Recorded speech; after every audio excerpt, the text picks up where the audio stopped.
Magandang gabi Luzon, magandang gabi Visayas, magandang gabi Mindanao. Lalong lumakas ang bagyong Santi na isa na ngayong tinatawag na typhoon habang papalapit sa lalawigan ng Aurora. Nakataas ang public storm warning signal sa halos 40 lugar sa Luzon. Kabilang na po dito sa Metro Manila at ilang kalapit na probinsya. At ang update sa bagyo, ihahatid po ng ating resident meteorologist na si Ginoong Nathaniel Cruz. Mang Tani! Mike, Vicky, nakataas nga ang signal number 3 dyan sa mga lalawigan ng Aurora, Isabela, Quirino, Ifugao, Nueva Vizcaya, Benguet, La Union, Ilocos Sur, Pangasinan, Mountain Province, Tarlac, Northern Quezon, Polillo Island, kasama ang Nueva Ecija at ang Northern Zambales. Kaya dapat mga kapuso, I am ready po sa malakas na hangin at pagulan na lubhang mapaminsala.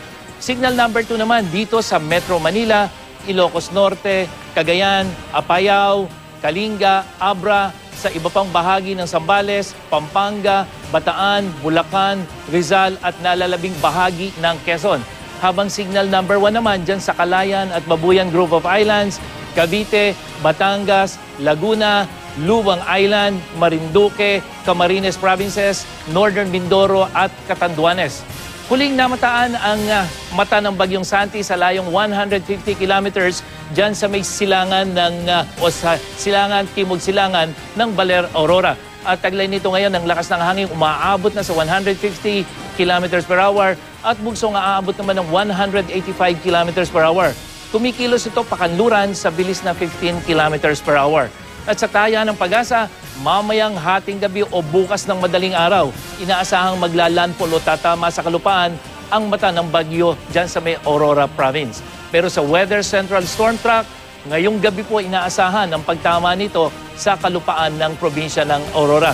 Muli namang inilabas ng Pag-asa ang Yellow Rainfall Advisory para naman yan sa Quezon, Rizal, Laguna, Tarlac, Pampanga at ibang bahagi ng Bulacan. Posible po ang banta ng pagbaha at landslide sa mga nabanggit na lugar, kaya kailangan mga kapuso, doble ingat. Mang Tani, para makapagbigay tayo ng sapat na babala sa mga kapuso natin, ang tanong, lalakas pa ba ang pagulan ngayong tinatawag na weekend na ito at hanggang kailan tatagal ang pagulan-ulan? Mang Tani? Yes, Mike. Dito sa tinitingnan natin na track nitong bagyo na dadaan dito sa may halos north ng Metro Manila, yan ay mamayang gabi simula hanggang bukas. Kaya asahan na natin yung mga paglakas ng ulan, lalo bukas. Hindi po biro yung lakas ng hangin at ulan na maranasan dito sa mga lugar na dadaanan ng bagyo. Maging doon sa mga lugar na sakop po ng sirkulasyon itong bagyo na halos 500 kilometers yung sakop ng ulan at hangin yan, ay dapat po mag-ingat yung ating mga kapuso. Kaya paalala po, maging laging I am ready, lalo na sa banta ng flash flood at landslide. Kung kinakailangan pong lumikas, huwag na pong magdalawang isip pa. Samantala, isa pang panibagong bagyo ang binabantay ng Pag-asa at nagbabanta namang pumasok sa loob ng PAR sa araw ng Linggo. Sakaling pumasok po ito sa PAR, tatawagin itong Bagyong Tino at isa na nga itong tropical storm na may international name na WIPA at kasalukuyan ay nandito pa sa Pacific Ocean. Mang Tani, yung pangalawang bagyo na yan, yung bago nakita ang pangalawang bagyo na yan, may magiging epekto ba yan dito sa Bagyong Santi? Maapektuhan ba yung paparating na bagyo, yung bilis naman ng Bagyong Santi at magtatagal pa ba yan sa loob ng Philippine Area of Responsibility, Mang Tani?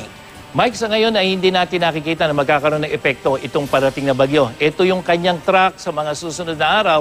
Samantalang itong si Santi naman ay papalayo na. Lalabas na yan ng PAR dito sa araw ng Linggo at sa track nga ng Weather Central para dito sa Tropical Storm WIPA, makikitang pahilagang silangan ang direksyon nito. Kaya kung papasok man ito, Mike, sa ating Philippine Area of Responsibility, ay dadaan lamang yan dito sa may northeastern border at hindi ito tatama sa kalupaan, hindi katulad nitong bagyong si Santi.